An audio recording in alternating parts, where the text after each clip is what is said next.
Magandang hapon po sa ating lahat. Ayan, halos ma-sold out yung itlog ng pugo natin. Salamat po doon sa ating mga graduating student ng Primsu, no?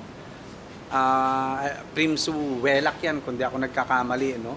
At bumili sila ng quail fertile eggs po sa atin, 350 pieces. Tapos inabangan yung DIY incubator natin para sa kanilang thesis writing. Ayan, no? So, yun ang gagawin po nila, no?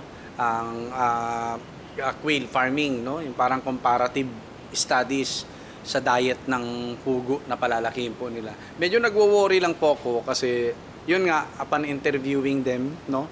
Ini-interview ko sila tungkol sa quail farming, no? Sa pag-incubate ng itlog, no? And yun nga, as in wala po silang experience. Kaya yun, no, kung sino po nakakakilala doon sa dalawang babae na nasa picture na pinost ko ay ibigay nyo po sa akin yung Facebook account nila or ibigay nyo yung Facebook account ko para at least matulungan sila, no? Kasi mahirap po mag-incubate ng isang fertile egg gamit ang DIY incubator, no? Lalo na't wala pa po silang experience. Ako nga po na may experience na mula bata hanggang tumanda ay pumapalpak pa po, no, sa pag-incubate ng itlog gamit ang DIY incubator, no? Kaya yun, paki-contact po ako, pakisabi sa kanila. Yung dalawang babae po yata yung may thesis about sa comparative studies nila, no, sa diet po ng pugo na palalakihin nila, no? Yung isa daw is magda-diet ng BSF or yung black soldier fly larva, no? At yung isa po ay hindi ko alam kung anong concentration ng diet ng isang grupo ng quail na palalakihin po nila, no? So para may comparative studies silang gagawin. So kontakin niyo po ako kung kilala niyo po yung dalawang babae doon sa picture post ko. Ayan po, no. Kontakin nila ako para at least mabigyan sila ng assistance kapag may time po tayo, no? Pag may time tayo. All right? So yun, no. Nagkausap-usap rin kami kanina, sabi ko, kung hindi kayo mag-iibang bansa, rektahin nyo na gamitin yung pinag-aralan nila tungkol sa agriculture, no? Bakit? Lahat po ng retirees dyan pumapasok. Okay? Dyan po pumapasok. At marami pong kakilalang mga agriculturists at mga farmers. Farmers sila, no? Na ngayon, grabe, hindi sila employed pero milyonaryo. Yes po, milyonaryo, no? And may pinsambu rin po ako, no? Dalawa yata yan, no? Na pinsambu ko, ayoko na pangalanan, no? Diyan sila nag-start sa pagtatanim, milyonaryo. Never na employed, no? Kasi ganito po yan, no? Maganda pong course ang agriculture dahil may edge kapag ka-graduate mo, no? Kasi usually, kung di ako nagkakamali, no? Correct me if I'm wrong, no? Kung di ako nagkakamali, backbone siya ng society talaga. Yung agriculture, farming, and everything, livestock farming, backbone po talaga siya. Bakit? O sige, no? Huwag mo pakainin lahat ng teacher at saka estudyante sa isang school. Isang buwan, 2 buwan. Palagay nyo, makakapag-function sila na maayos? Hindi. Yung principal, makakapag-function na maayos, huwag mo pakainin ng 2 buwan. Walang inumin, walang pagkain, no? Hindi siya makakapag-function ng maayos. Yung mga teacher, gutumin mo yan 3 buwan. Makakapagturo ba yan? Baka 1 linggo pa lang, nasa ospital na yan, no? All I want to say is, backbone po talaga ang farming ng isang society. Bakit? Ito yung fuel, no? Yung mga production ng mga agriculture and farmers po natin, ito po yung fuel ng manpower ng isang society. Di ba? So, to be able for us to maximize our potential, kailangan healthy at readily available sa mababang cost yung pagkain natin, no? Dahil kung hindi magfa-function ng maayos yung utak, babagsak, no? Ang utak natin. Kung healthy po kayo, ha? Hindi katulad ko na talagang may history na ng mild stroke, talagang mabagal na mag-isip ang utak ko. Okay? Yun po, no? Kaya nga sabi ko sa inyo, agriculture is yung backbone talaga ng society. Hindi ang mga matatalinong tao na yan. Hindi iyang mga kung sino-sinong mga professional na yan. Ang totoo po is yung kinakain natin. Yes po, no? Marami nabubulag eh. Itong kumpanya na ito, no? Dahil magaling yung supervisor namin, dahil magaling yung school head namin, dahil magaling yung SDS namin, dahil magaling yung chief engineer namin, dahil matalino. Ganito ganyan, bla bla bla, no? The question is, tanggalin mo nga yung pagkain sa lamesa niya. Kahit mga 4 na buwan.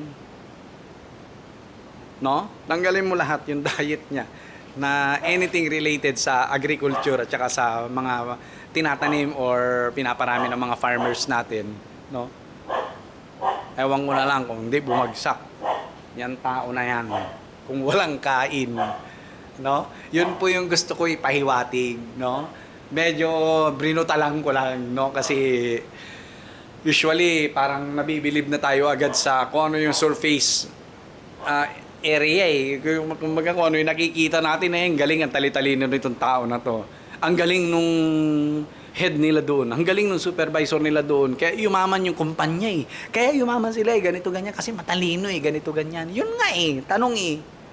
Huwag mo pakainin ng 6 na buwan yung tao na yan. Ewan ko na lang kung di mamatay yan, no? Yun po yun. No? Kaya kapag ang mga farmers natin at yung mga agriculturist farmers po natin sa bansa ay nawala lahat yan, nga. No? Nga tayo. Sino sa inyo ang may mga nag-aalaga ng mga manok, pato, pugo sa bahay? Sino sa inyo nagtatanim ng mga gulay-gulay sa bahay? Wala, puro bili, patay kayo. Yes, patay kayo. No, pag nag-strike yung mga farmers natin, yung mga big farms natin na hawak ng mga agriculturists natin, wala kang kakainin. Yes, wala kang kakainin. Wala kang bibilin sa kalsada. Kung wala kang alaga, wala kang tanim. Yun po yun, no? Yun yung gusto kong i-point out dito, no? At syempre maraming aalma diyan na mga matatalinong tao kuno, no? Okay? O sige, subukan yung gutumin yung sarili nyo ng 6 na buwan, 4 na buwan.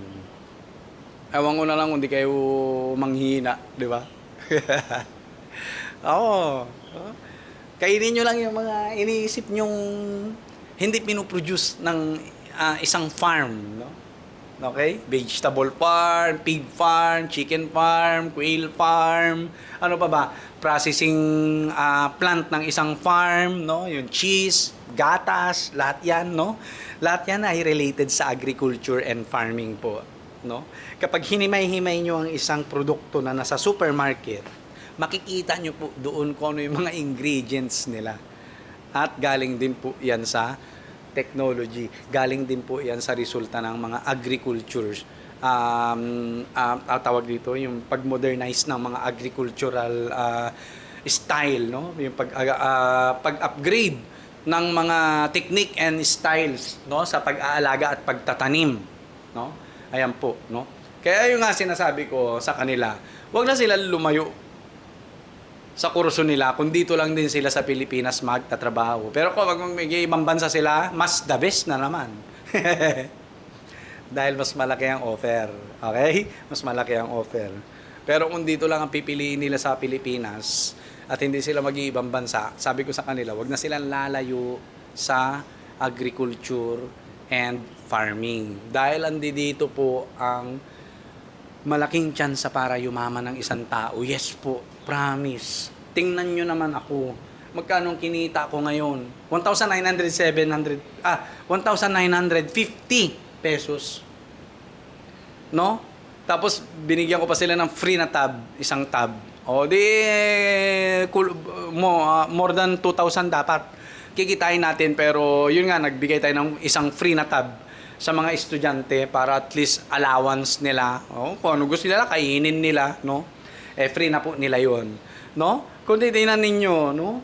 2,000 sa isang araw, nalagpasan ko na yung sahod ko sa isang araw sa DepEd. Pero, not every day. Every 2 to 3 days. Ayan, no? Kikita tayo ng ganyan. Lalo na kapag may mga day-old chicks na tayo. RTL, RTV na tinda. Sigurado ako dyan, no? Sigurado ako dyan. So, ayan. Ang sinasabi ko nga sa kanila kanina, wag na kayong lalayo. Wag na silang lalayo, no? Kasi, andyan dyan ang buhay natin sa agriculture. no? So ito mukhang mga okay naman na yung mga pugo natin diyan. Hayaan na natin sila diyan, no? Napapagtiyagaan naman natin kunin yung mga itlog nila. Gamit to. Ayan, oh. Oh, ha? Ayan sila, oh. Tingnan natin. Ayan, may mga itlog na naman ako nakikita. Ayan, oh. Ayun. Ay, 3. Ay, 4. Ayun, oh, 4. Meron isa rito. Ay, 2. Dami. So, kukunin na rin po natin yan kasi ayaw nating tumagal yung mga ano natin dyan, mga itlog, no? Para at least hindi madumihan ng sobrang dumi. Right? So, yun lang po ang gusto ko ipahiwatig dito sa atin. Ang fuel po ng isang tao or ng manpower ng isang bansa is mga products ng farmer. Mga products ng makabagong agricultural style or technique ng pag-aalaga at pagtatanim. Wala nang iba. No? Wala nang iba. Mawawala yung galing mo kung wala kang kakainin. Yun lang yun, no? Mawawala yung galing mo kung wala kang kakainin. Baka 1 linggo pa lang na wala kang kainin, baka hindi ka na makalabas dyan sa pinto mo sa sobrang hina na ng katawan mo. Yun yung ipino-point out ko sa kanila kanina, no? At least kahit papaano, kahit brief moment lang kami nagkita-kita, gusto ko kahit papaano may ma-input sila. Medyo naiinip na nga ako nung lumilipas na yung 4 minutes, 5 minutes, 6 minutes, wala silang tanong eh, no? Gusto ko kasi kapag dumalaw dito sa yard ko, mas maganda po yung nagtatanong, no? Mas maganda yung nagtatanong na iinggan nyo kung sumagot, no? Kasi para at least bumili na sila ng product dito sa atin, nabisita na nila yung mga facilities natin, and at the same time gusto ko may pabaon kahit papanong experience sa kanila, no? Experience sa kanila. Nga lang, tumagal din sila dito siguro mga 20 minutes mahigit, no? Pinag-aralan nila yung mga kulungan natin, yung style ng mga kulungan natin dito sa harap ng bahay tsaka sa kabila, no? Nagkaroon sila ng comparison sa mga pinaggagawa nilang mga kulungan. Ayan po, no? So, yun lang po. God bless po sa ating lahat. Pag may makakilala po sa kanila, doon sa 2 babae po kasi yun yung thesis nila, itong quail farming. Alright, so yun lang po. God bless po sa ating lahat. Peace!